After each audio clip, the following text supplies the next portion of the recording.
Hello and welcome to the Presidencies of the United States. I'm your host, Jerry Landry.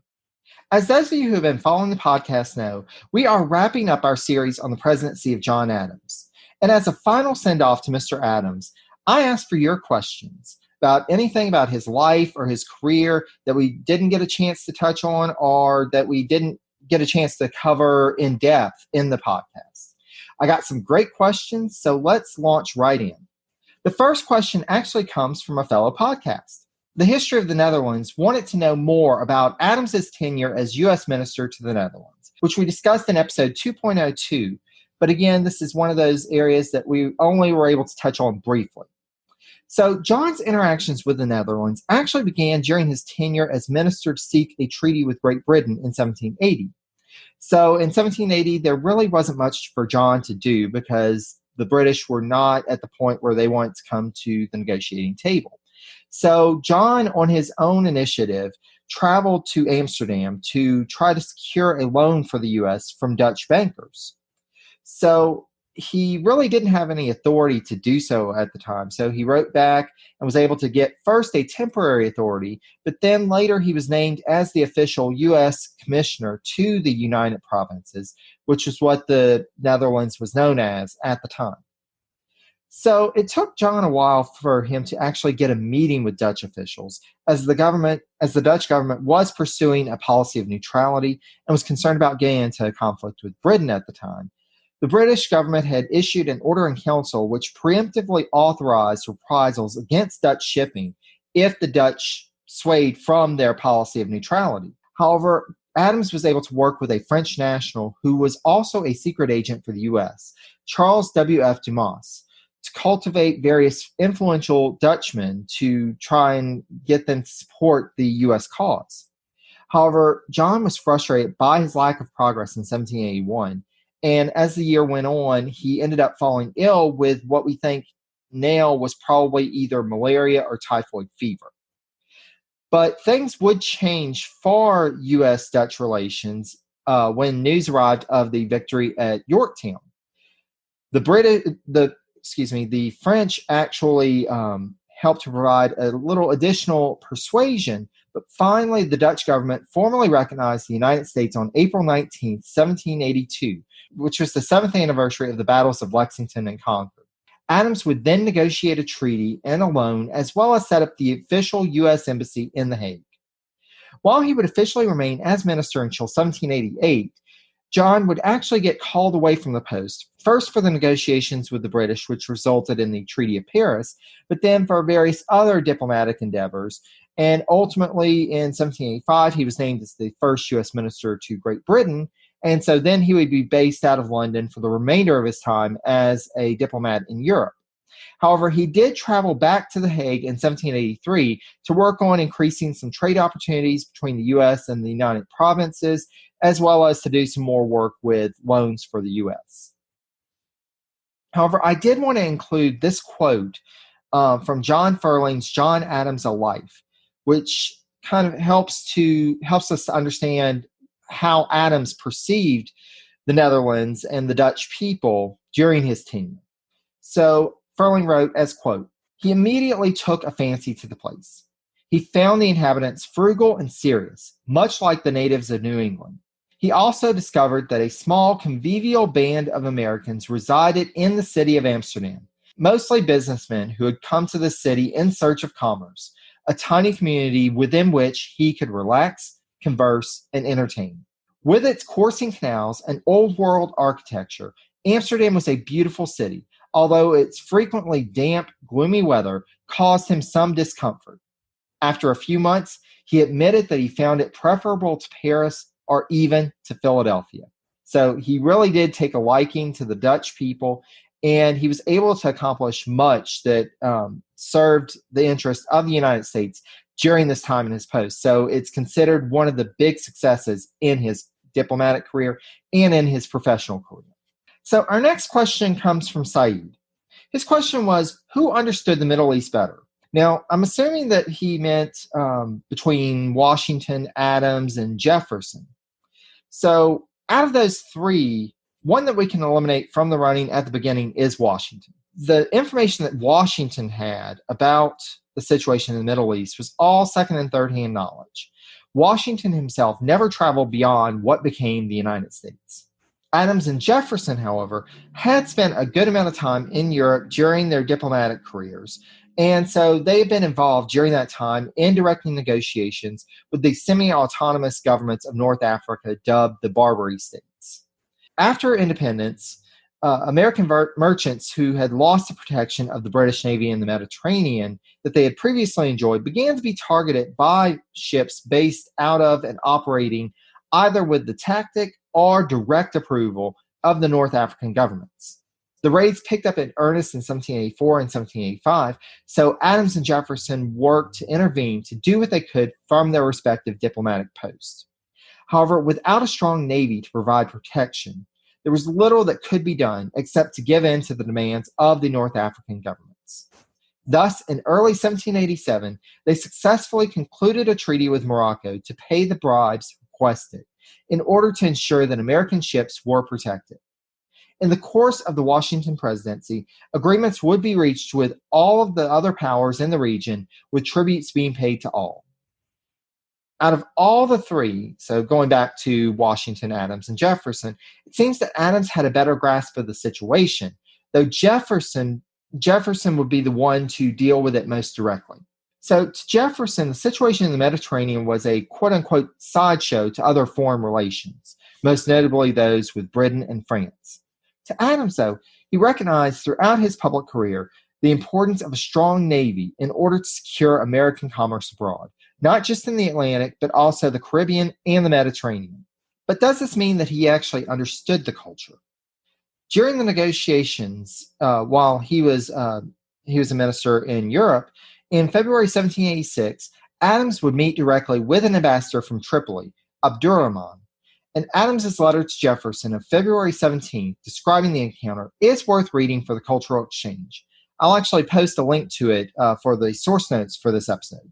The Tripolitan ambassador offered Adams first tobacco from a pipe with a, quote, stem fit for a walking cane, then coffee, and the American followed the example of his host, quote, with such exactness and solemnity that some of the Tripolitan aides who watched declared that Adams was a Turk. That, however, from what I've seen, is as far as Adams got in studying Middle Eastern culture. Jefferson, on the other hand, seemed to have studied more about Islam and Middle Eastern history and language, as Denise Spellberg discusses in her book, Thomas Jefferson's Quran, Islam and the Founders. Adams seems to have better understood from a Western point of view how to most effectively engage with the Middle Eastern and North African powers that the United States dealt with at the time. But Jefferson probably had the most knowledge of Middle Eastern culture, though that seems to have come from secondhand reports and printed books. So thank you so much for that question. That's actually something that really doesn't get discussed quite as much with Washington and Adams, though we're going to discuss it a bit more with Jefferson. But, I don't think we understand necessarily how far U.S. foreign relations with the Middle East goes, going back to the very beginning. So thank you for that question, and thank you for allowing me that opportunity to kind of expand on that a little bit, because it's really going to set us up for what's coming in the Jefferson presidency. So the next question is actually an anonymous question. The question was, I read a book that said Adams felt that his peers viewed him as pompous. Did they really view him as such? And if so, why? So as we've seen in this series, yes, there were a number of people who saw him as pompous. They saw him as vain. They saw him as querulous. They saw him as emotional. And indeed, at times, even Adams himself would criticize himself as being vainglorious, of possibly coming across as pompous, of being temperamental. Adams was very, very self-reflective, and he understood his weaknesses as well as his strengths in a way that we don't always see figures in history, and especially in the primary documents that survive, them recounting that they viewed themselves as such. So I think part of it was that, yes, he probably was a bit arrogant because he knew what he could do, and he didn't have time to, beat around the bush always. But at the same time, we also see that some of that was um, used for political gain by his enemies. They started promoting these ideas that he was this irresponsible, pompous man who was unfit for the presidency in order to achieve their own goals. And ultimately, unfortunately, for a long period of time, how historians and students of history viewed Adams was primarily through the lens of his political enemies, whether that was Hamilton or Jefferson, the High Federalists, the Democratic Republicans. They looked at these accounts and they said, oh, well, yeah, we agree, he was pompous. But then whenever you go in and start reading his letters and start reading other accounts of him, you see people like Elbridge Gerry. You see other people that actually worked with him, John Marshall, and you get a different impression of Adams. You get that, maybe this was kind of overextended. It was really blown out of proportion by some of his enemies for this political gain. And David McCullough's book, his biography of John Adams, has really done a great deal in starting to shift the public consciousness about Adams. But we still do see some of those people who, those students of history who still have this idea of Adams as being very pompous. So short answer, yeah, he probably had some of those tendencies and will probably admit it himself. People definitely saw him as such, mainly his enemies. But some of that's been a little blown out of proportion. I'm Allison Holland, host of the Kennedy Dynasty podcast. Equipped with a microphone and a long-term fascination of the Kennedy family, I am joined by an incredible cast of experts, friends, and guests to take you on a fun, relaxed, yet informative journey through history and pop culture. From book references to fashion to philanthropy to our modern expectations of the presidency itself, you'll see that there is so much more to Kennedy than just JFK or conspiracy theories. Join me for the Kennedy Dynasty podcast. So the next couple of questions are about Adams coming to the presidency after Washington. The first question from an anonymous submitter was, how would the Adams legacy be different if his presidency hadn't immediately followed Washington? Honestly, if Adams hadn't been president after Washington, I have a hard time believing that he ever would have been president. As we saw at the end of the Washington series, though he was seen as Washington's successor and did enjoy some support from the president, for those of you who haven't listened to the Washington series, this is about episode 1.34, if you want to check it out. Hamilton and his supporters did do some maneuvering to try to supplant Adams with Thomas Pinckney of South Carolina. So Pinckney was built more from the Washington mold than Adams, and he was seen as being a better fit for succeeding Washington as president. If this had worked, or if Jefferson had become president in 1796, Adams either would have been relegated to the vice presidency for 4 more years, or he would have retired to Quincy, both of which would have made him an even more obscure figure than he already was in 1796. On the off chance that he would have actually become president and not immediately followed Washington, though, I think that Adams may have come across better. One of the main problems that Adams faced in assuming the presidency was that he was not George Washington. George Washington had this persona about him. He was already an adored public figure before the presidency. He was already called His Excellency. John Adams just wasn't that. And anybody besides Washington was going to be viewed in his shadow. And so John Adams, and as we saw, he struggled with that. He struggled with getting out of Washington's shadow and establishing himself as president, establishing his own take on the presidency, which actually leads us into our next question. So this one's from Les. Les asked, What if Adams had picked his own people for his cabinet instead of using Washington's? So this was one of the biggest struggles that Adams faced during his presidency. For those of you who have been following the podcast, you know that Adams decided to keep on the cabinet members that Washington had when he left office. He decided to keep them in those same posts upon assuming the presidency. But these cabinet members weren't necessarily loyal to Adams. And that would cause many problems. They would, and especially Timothy Pickering, would be very insubordinate, would refuse to follow orders from Adams. And he eventually got them out, either through telling them hit the road, or they decided to go ahead and resign and retire. He was able to put his own people in place, and that became the administration worked a lot more towards his agenda versus the high Federalist agenda or having competing agendas. The short answer to this is that I think Adams would potentially have been better off if he had been able to pick the right candidates and he had been able to get them confirmed quickly. The big X factor is who he would have picked.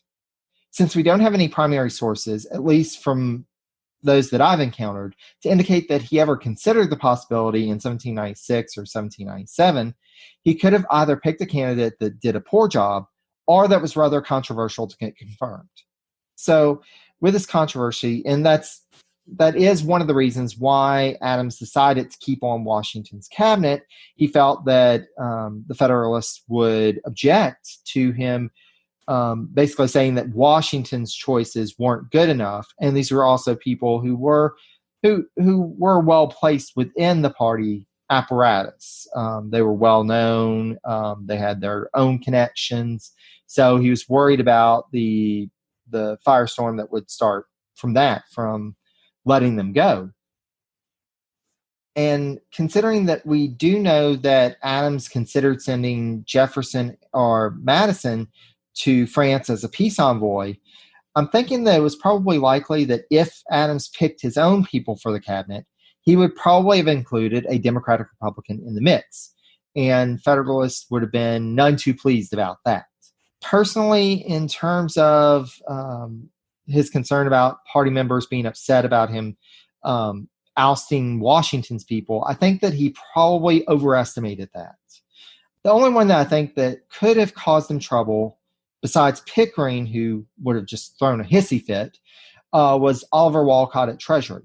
Pickering and McHenry weren't really as close to Hamilton as some have made out in hindsight, but Wolcott was. Wolcott was Hamilton's hand-picked successor in the Treasury Department, and he maintained a close relationship to Hamilton. So I think that if Adams would have said he wanted somebody else in place at Treasury and ousted Wolcott, I think that Hamilton's direct opposition to Adams's presidency would have begun much sooner and could have caused some potential problems far along the line.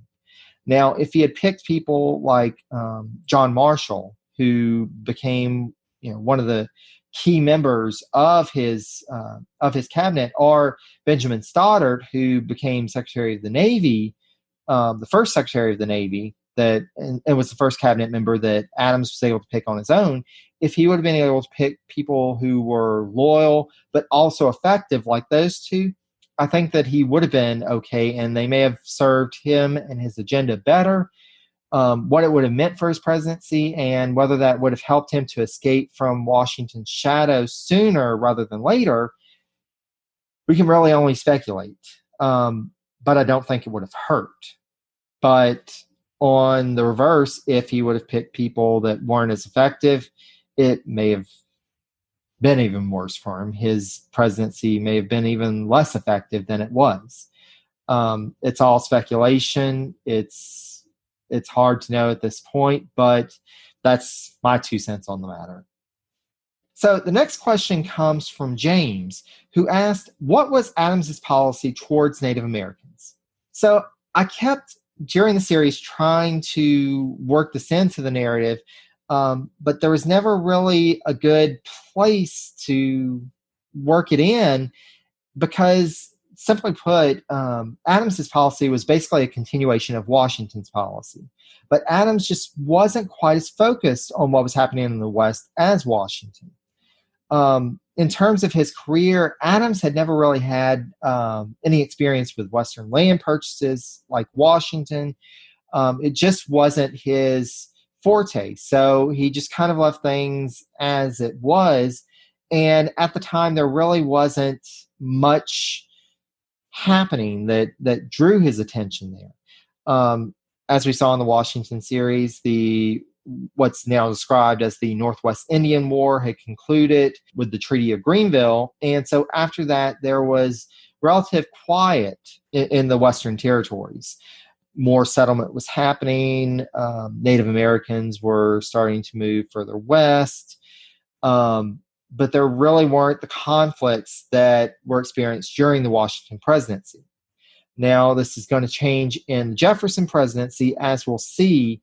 This is going to become a key part of the narrative, and especially with the Louisiana Purchase, with increased westward expansion, and Jefferson presidency, the Jefferson administration pursuing more land purchases, pursuing more treaties with Native Americans, very questionable treaties. How much did the Native Americans really, what leverage did they have to negotiate, and how much pressure and undue pressure was put on Native Americans to agree to terms that were widely favorable to white settlers from the East.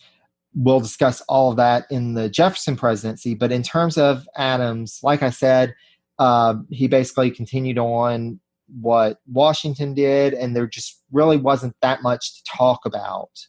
There really wasn't that aggressive push for new settlement that there was that we'll see in the Jefferson presidency. So thank you for that question. Thank you for giving me finally an opportunity to get around saying just that.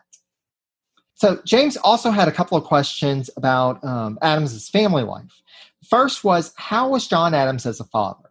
So as we discussed in the pre-presidency episodes, Adams was really away a great deal when the children were younger. Abigail was the one who stayed at home. She was the one who was making sure that they had all their needs met and was helping to guide them through those formative years. But Adams, whether it was through his legal practice, being on the road, serving in the Continental Congress, or serving as a diplomat, he was away from home a great deal during his children's early lives. He would, of course, write back and try to engage them that way. And then when the children got older, he actually took John Quincy and Charles with him to Europe. And then Abigail and Nabby would come later, and they would benefit from an education in Europe, learning from him, learning about European cultures, and John Quincy learning about diplomacy. So he would start to have a greater influence on them as they were older. But the early years, he missed out on a lot. And we see later on his relationships with some of his children became strained. During his presidency, as we discussed, his son Charles ended up falling into bankruptcy. He became an alcoholic, which we'll discuss more in a minute. And he committed adultery. And this was really shameful for Adams. He refused to see Charles. He basically said, I'm cutting him out of my life. I don't have a son. I'm done with him. And that reflects the high standards that he had for his children, and Abigail as well. They tried to give their kids as much benefit in terms of education, of experiences, and even trying to help them get started financially. They did all that they could to provide opportunities for their children, but they held them at high standards. They told them, you have so much, you have so much more privilege than other people your age. You've got a responsibility to use that. And when they fell short, like Charles did, it was very shameful for John, for Abigail, especially, in the case of Charles, for John. And we see certain instances where, like, for example, there's a letter from John to John Quincy while they were in Europe criticizing his pen work. He said, quote, "Can't you keep a steadier hand?" I mean, even things like pen work, he had high expectations for his children.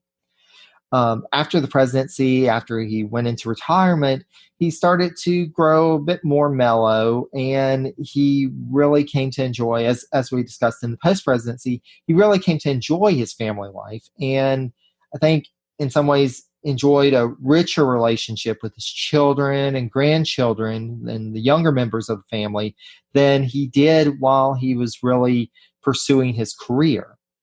Though we don't see much evidence of this, David McCullough did include in his biography of John Adams this quote in a later letter to John Quincy, in which Adams wrote, quote, "Children must not be wholly forgotten in the midst of public duties."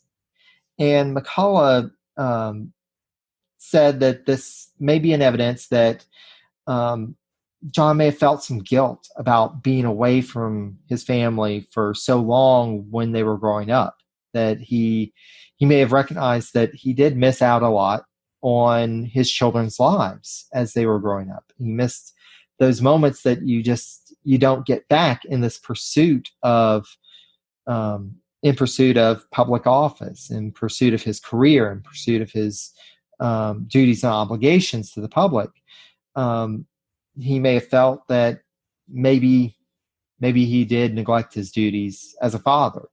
But by and large, most biographers see him as being a dutiful father when he was present, when he was involved in their lives, and that even from afar, he tried as much as possible to maintain relationships with them. He was deeply disturbed when Nabby passed away. He was deeply disturbed when Charles passed away, especially considering that their relationship was so strained at the time. He evidences this deep grief. He obviously did love and care for his children, even if he wasn't always the most present father. So James's other question had to do with something that I just discussed with Charles. James said, "I would like to see, or rather hear, you address the problem of alcoholism in the Adams family. For example, why did two of John's sons succumb to it, but JQA didn't?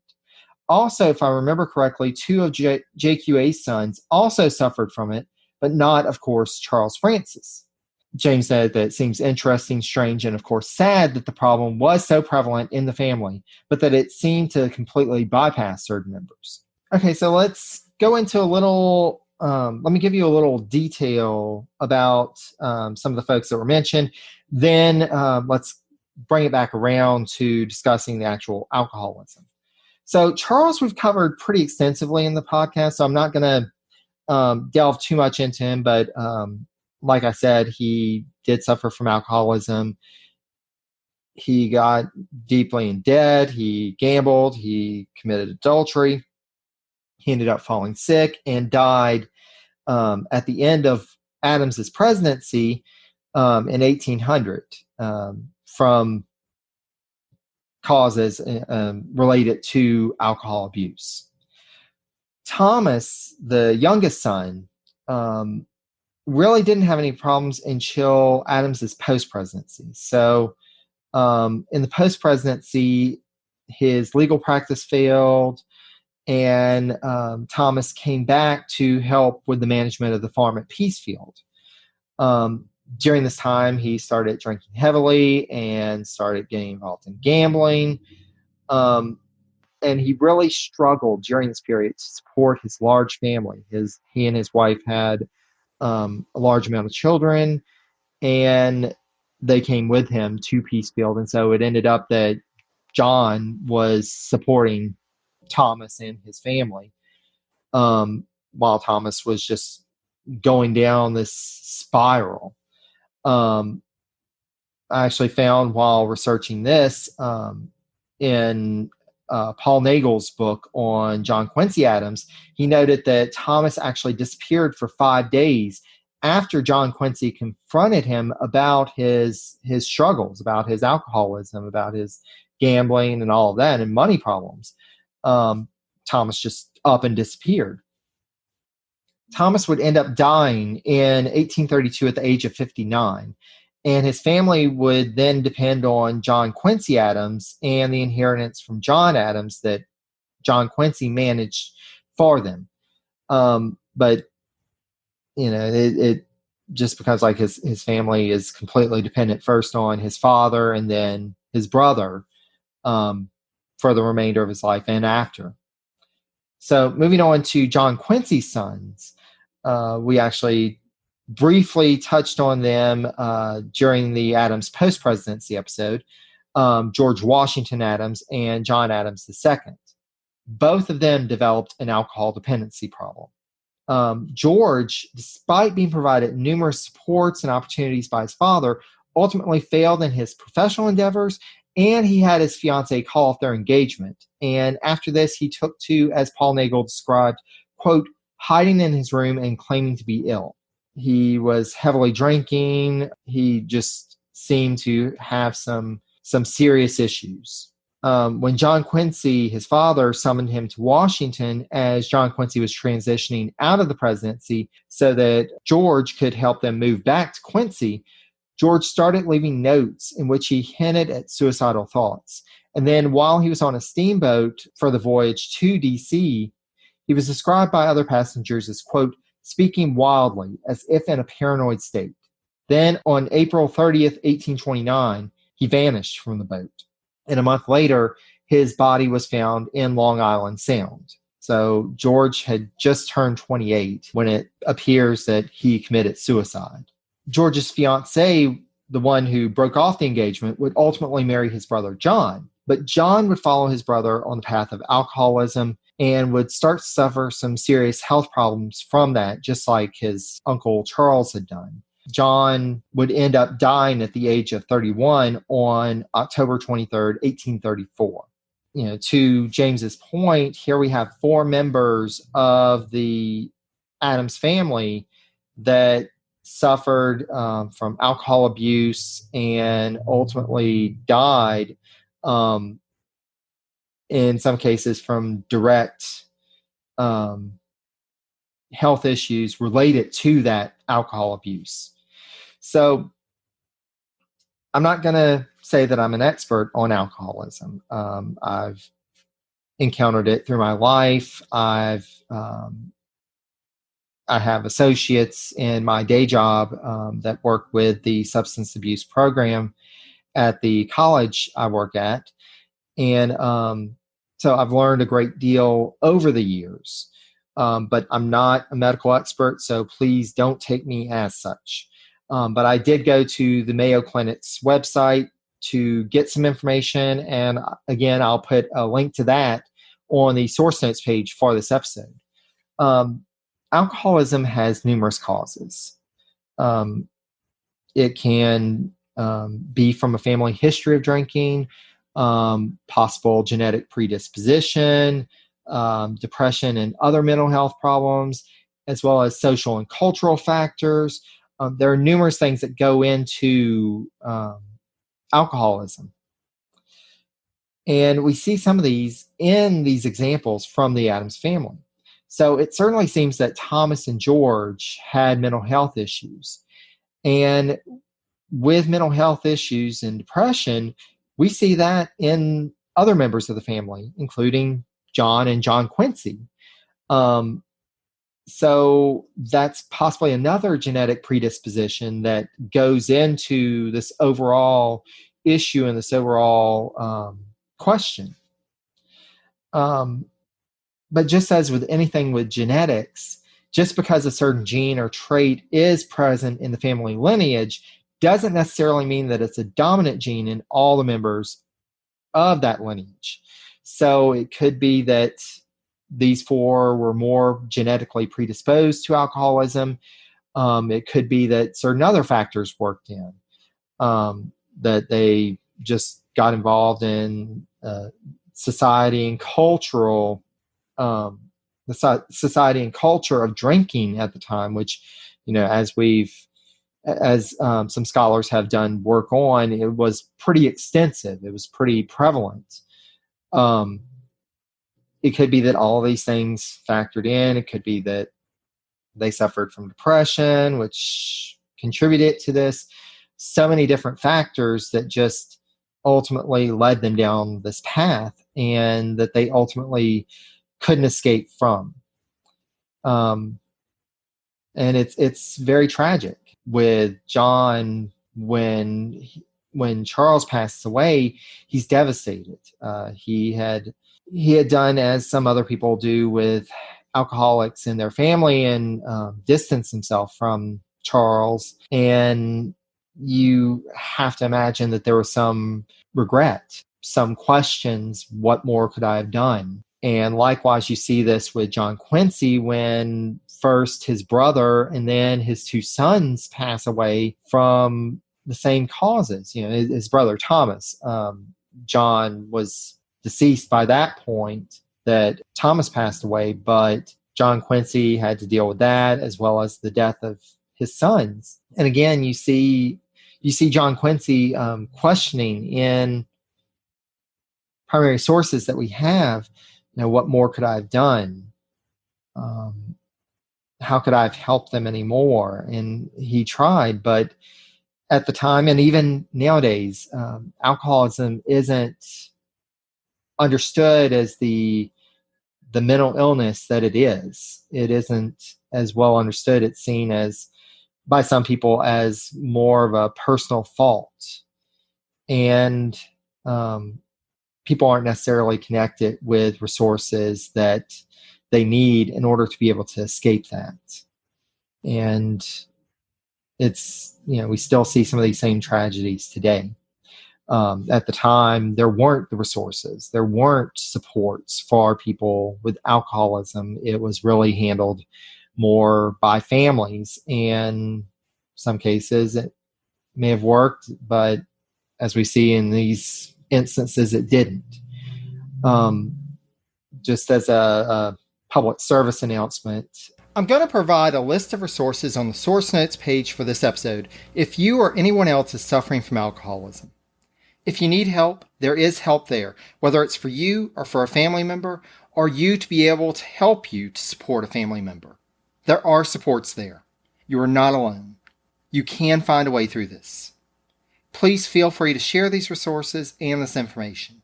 I'm also including some suicide prevention resources.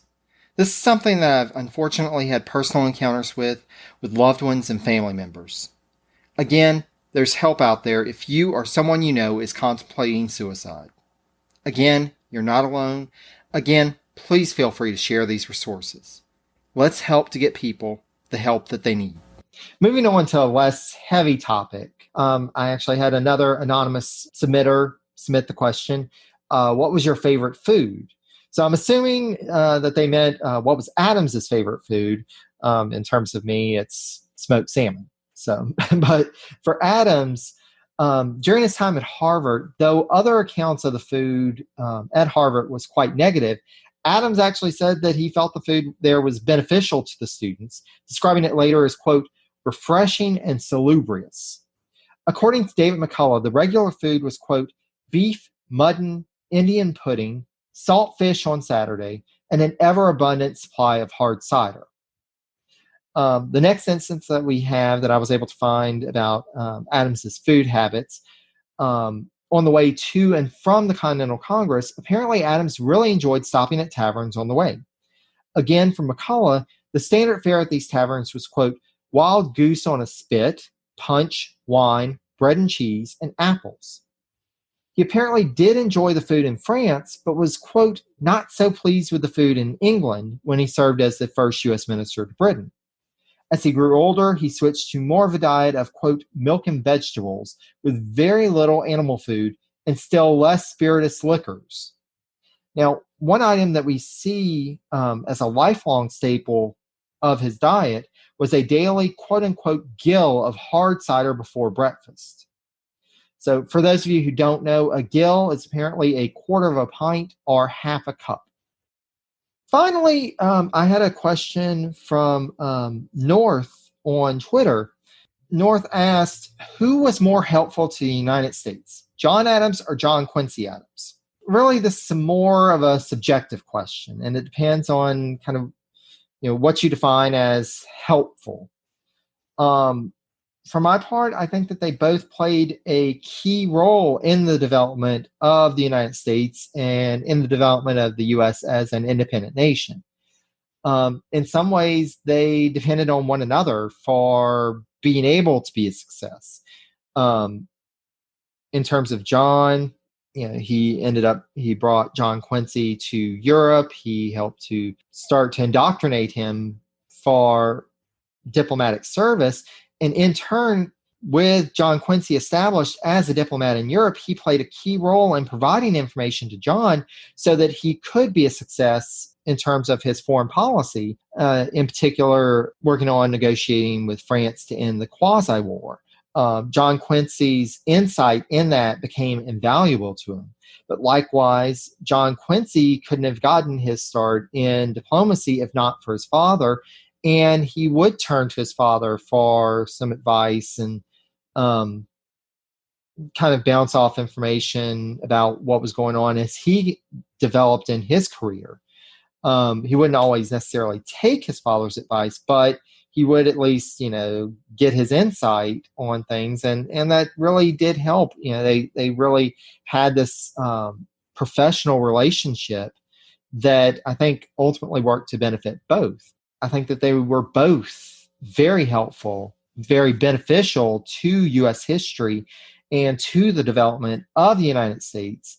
I don't really think that I can say that one was more helpful or the other. I think that they both played key roles in the development of the nation and likewise in their respective careers. That kind of avoids the question, but there you go. And that's it. Thank you all so much for listening. Thank you so much for tuning in. Thank you for making it through the Adams presidency with me. And I hope you'll stick around for the Jefferson presidency because I think we've got some key moments in U.S. history that we're going to be discussing not too long from now. I really think this is going to be a great series, and I hope you'll find it very beneficial. Again, this is a labor of love. And I cannot thank you enough for all the support and for all those who have listened and continue to listen. I'm constantly amazed and I'm deeply appreciative. So without further ado, you can find the sources used for this episode, as well as the information for substance abuse treatment supports and suicide prevention supports on the website at presidencies.blueberry. That's BLUBRRY.com. If you'd like to reach out to me with any questions or comments you may have, you can send me an email at presidenciespodcast, that's all one word, @gmail.com. Or you can find me on social media.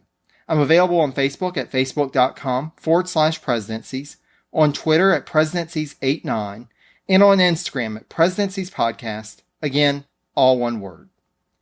Thanks again, and until next time, take care, dear friends.